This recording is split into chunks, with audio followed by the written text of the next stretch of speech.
민수기 30장 1절부터 9절까지의 말씀을 가지고 무엇을 서원할까라고 하는 제목으로 하나님의 말씀을 함께 묵상하도록 하겠습니다. 여러분들은 신앙생활을 하면서 어떤 서약, 어떤 서원, 하나님과 어떤 약속을 해보신 기억이 있으십니까? 한국에서 신앙생활을 하신 분들이 일단 많으시니까 한국에서 서원, 작정, 결단 이런 거를 이제 하게 되면 대부분 건축을 할 때 건축 헌금에 대한 일단 서원을 하게 되죠. 하나님 언제까지 제가 이만큼의 건축 헌금을 하겠습니다 하는 이제 서원, 서약을 하는 것이 일단 우리 신앙 배경상 많이 있었던 일일 것입니다. 또 다른 개인적인 서원들도 있을 텐데 그것은 예를 들면 하나님, 우리 자녀 목사 만들겠습니다. 하나님, 나에게 얼마를 벌게 하시면 내가 오늘 사실 서원이라고 하는 것, 결단이라고 하는 것, 신앙생활에 유익한 것입니다. 약속과 도전이죠. 신앙생활의 진전을 위해서 사실 저는 이 서원이라고 하는 것, 결단과 서원이라고 하는 것에 대해서 저는 긍정적인 그러한 생각을 가지고 있는 사람입니다. 필요합니다. 도전이 있어야지 신앙도 성장합니다. 그래서 저는 이러한 부분에 대해서 긍정적으로 바라보는 사람인데, 오늘 민수기 30장은 우리의 이런 신앙생활에 있을 수 있는 서원에 대해서 규정하고 있는 바가 있기 때문에 오늘 함께 말씀을 나누려고 합니다. 여러분, 서원은 하나님과의 약속입니다. 그래서 하나님이 이 모세를 통해서 이스라엘 백성에게 이 서원은 하나님에 대한 명령이 너희에게 주어져 있다라고 1절에 말씀하면서 이 말을 풀어가고 있는 것입니다. 여호와의 명령이라 분명히 말합니다. 사람들이 하나님께 서원할 수 있다라고 하는 것입니다. 그래서 하나님은 우리의 말을 귀하게 여기시는 것입니다. 민수기 14장 28절에 우리가 잘 알듯이 하나님께서 내가 내 생을 두고 맹세하노니 너희 말이 내 귀에 들린 대로 내가 너희에게 행할 것이다. 하나님이 분명히 말씀하셨습니다. 왜 그렇습니까? 말할 수 있는 존재가 제한되어 있기 때문입니다. 아무나 다 말할 수 있는 게 아닙니다. 여러분, 이 세상에 말할 수 있는 존재는 몇 가지 종류가 있습니까? 존재. 하나님이 말씀하실 수 있죠. 또 천사가 말을 할 수 있어요. 또 사탄이 말을 할 수 있어요. 그리고 사람이 말을 할 수 있는 거예요. 셋은 모두 영적인 존재인데 사람은 영적과 육적인 것에 같이 있는 그러한 존재인데 하나님이 사람에게 말할 수 있는 능력을 주신 거예요. 그래서 하나님이 말을 대단히 존귀하게 생각하는 것입니다. 언어의 권세는 대단한 것입니다. 그래서 말한 대로 되는 것이고 말에는 능력이 있는 것입니다. 하나님이 말씀으로 창조하신 것입니다. 그래서 말을 함부로 하면 안 된다라고 하는 거예요. 그래서 사도 다윗도 뭐라고 말씀합니까? 시편 15편 4절에 서원한 것은 해로울지라도 지키라, 그렇게 말씀하는 거예요. 공동체가 약속을 했으면요, 지켜야 됩니다. 공동체가 공동체의 이름으로 약속을 했으면 지켜야 돼요. 하나님이 그것을 듣고 계시기 때문입니다. 하나님의 신실하신 속성과 이 약속과는 함께 어울려지는 그러한 부분이 있습니다. 하나님은 영이시기 때문에 시건치 않는다 그랬어요. 거짓말을 하지 않는다라고 했어요. 말해놓고 안 지키는 분이 아니라는 거예요. 하나님이 말을 해놓고 지키지 않으면 이 성경이 의미가 없는 거예요. 그래서 여러분, 이 말은 대단히 중요합니다. 그래서 우리가 서원을 할 때 먼저 주의해야 되는 것은 감정에 이끌려서 갑자기 그렇게 하는 것은 아니라는 거죠. 한 번 생각하고, 두 번 생각하고, 여러 번 생각해서 하나님께 서원을 하는데, 이 서원의 그 결과가 나에게만 유익되는 것이라면 그것은 자기의 정욕을 위해서 구하는 것입니다. 그래서 말을 해도 살펴야 된다라고 하는 것입니다. 오늘 본문은 우리에게 서원을 해도 무효가 되는 경우들에 대해서 말씀하고 있습니다. 2절부터 잠깐 말씀을 살펴보면, 사람이 여호와께 서원하였거나 결심하고 서약하였으면 깨뜨리지 말고 그가 입으로 말한 대로 다 이행할 것이니라. 이것이 하나님의 명령입니다. 3절로 넘어가면, 또 여자가 만일 어려서 그 아버지 집에 있을 때에 여호와께 서원한 일이나 스스로 결심하려고 한 일이 있다고 하자, 그의 아버지가 그의 서원이나 그가 결심한 서약을 듣고도 그에게 아무 말도 없으면 그의 모든 서원을 행할 것이요 그가 결심한 서약을 지킬 것이니라. 예, 여자가 어려서 자기 마음에 예배를 드리다가 감동이 있어서 하나님께 결심한 것이 있습니다. 그런데 왜 4절에는 그 아버지를 말합니까? 아버지의 허락하에 있는 존재이기 때문입니다. 그래서 5절을 넘어가 보면, 그러나 그 아버지가 그것을 듣는 날에 허락하지 아니하면 그의 서원과 결심한 서약을 이루지 못할 것이니 그의 아버지가 허락하지 아니하였은즉 여호와께서 사하시리라.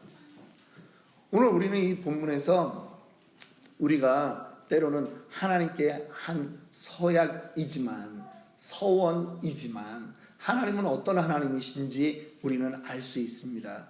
하나님은 질서의 하나님이라고 하는 거예요.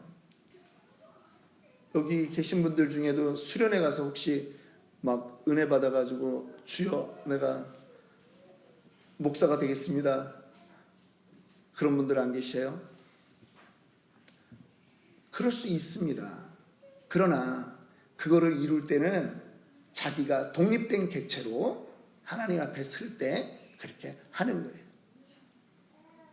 어떠한 부분에 있어서도 하나님은 무리하지 않습니다. 하나님은 강권적으로 그렇게 행하지 않습니다. 또 하나님은 결혼한 아내의 경우도 마찬가지입니다. 내가 결혼했어요. 그런데 정말 내가 은혜 받았어. 하나님께 내가 서운한 것이 생겼어요. 그럴지라도 그 부분에 대해서 누가 허락하지 아니하면, 남편이 허락하지 아니하면 그 부분에 대해서 하나님이 너의 그 서원을 내가 안 받아도 된다, 하나님이 인정하시는 거예요. 왜? 아내의 머리가 누구이기 때문에? 남편이기 때문에. 아내의 머리는 남편이기 때문에 하나님은 이 질서 안에서 움직이신다라고 하는 거예요. 우리는 간혹 미국에서도 그런지는 잘 모르겠습니다. 그런데 저희가 어렸을 때 80년대 70년대부터 이렇게 신앙생활을 하면서 가끔 가정 불화 중에 11조가 원인이 된 그러한 가정 불화도 들은 적이 있습니다. 아내분이 신앙생활이 너무 재밌는 거예요.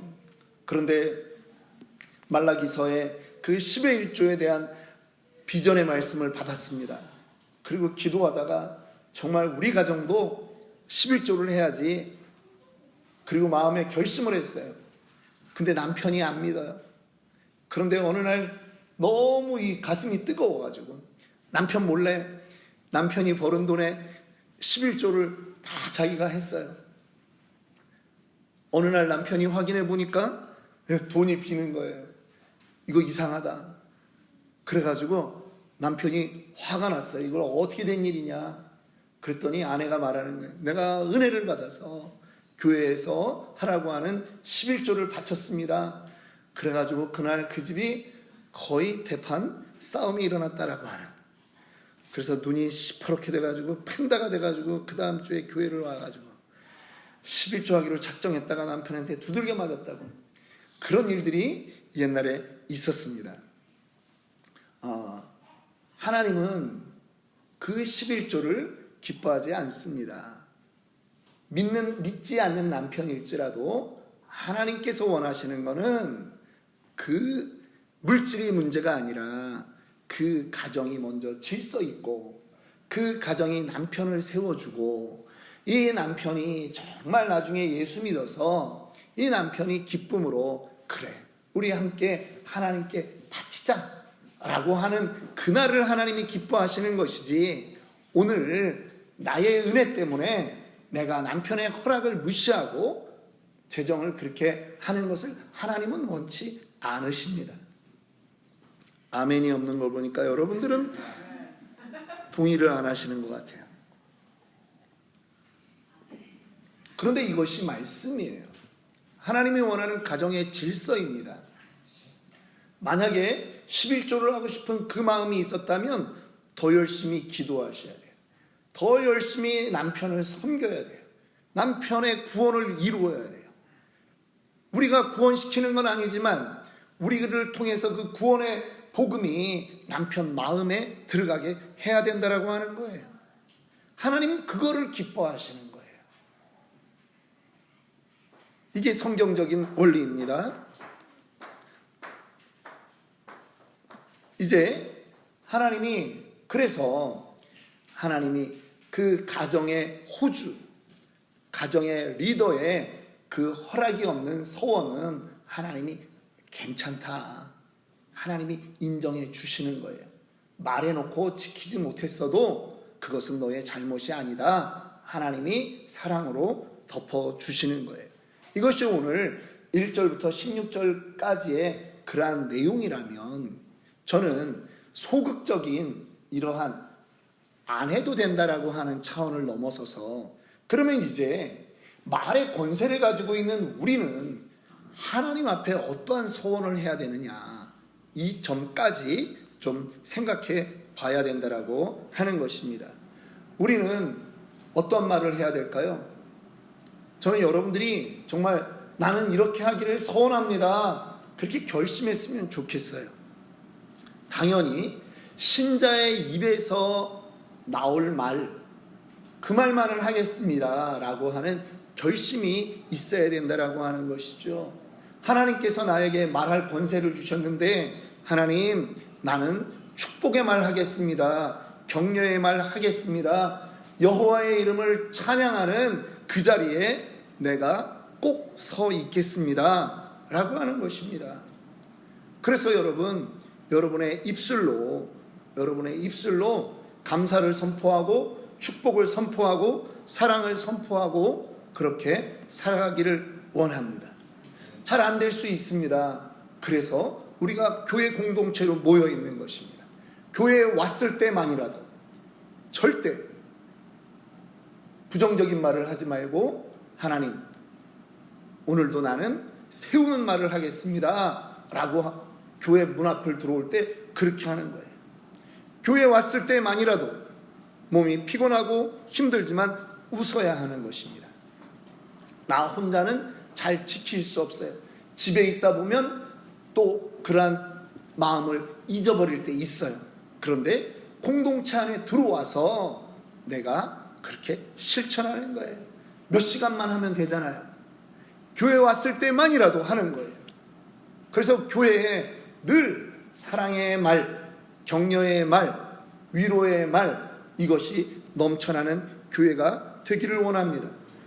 기도는 때로는 서원의 영역으로 가는 것입니다. 기도할 때 그 제목을 가지고 기도하셔야 돼요.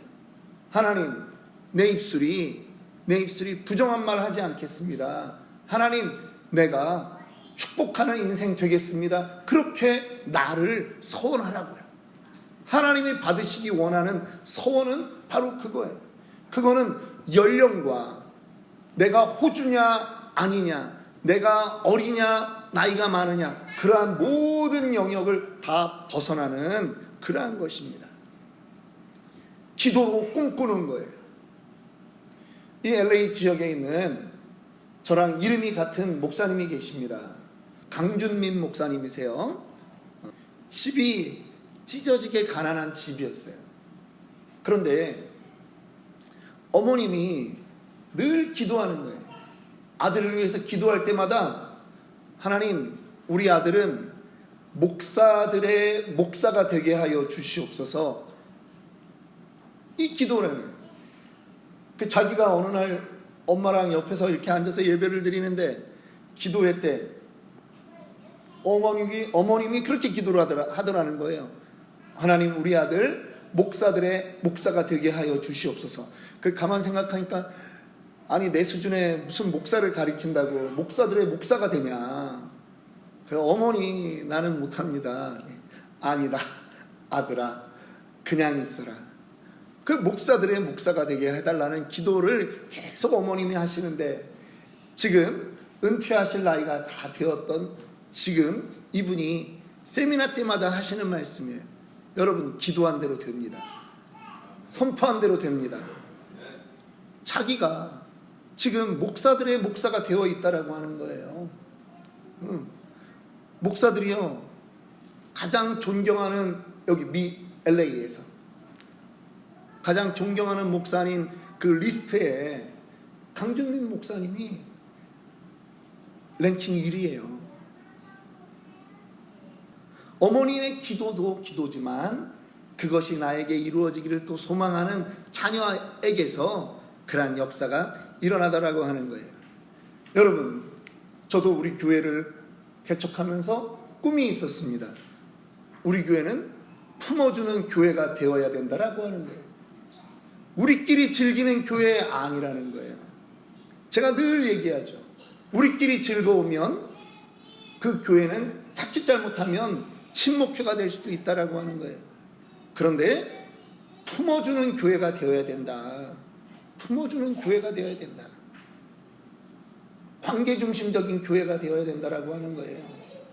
어려울 수 있습니다. 혼자 하면 어렵습니다. 그런데 공동체의 이름으로 하면 품어줄 수 있는 것 아니겠습니까?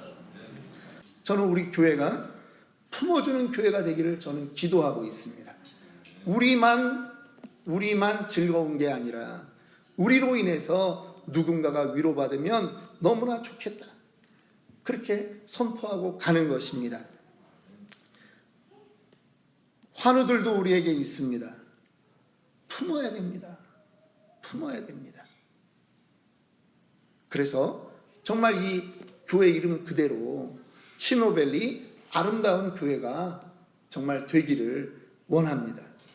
그러한 것이 저와 여러분들의 소망이고 우리의 비전 되기를 주님의 이름으로 축원합니다.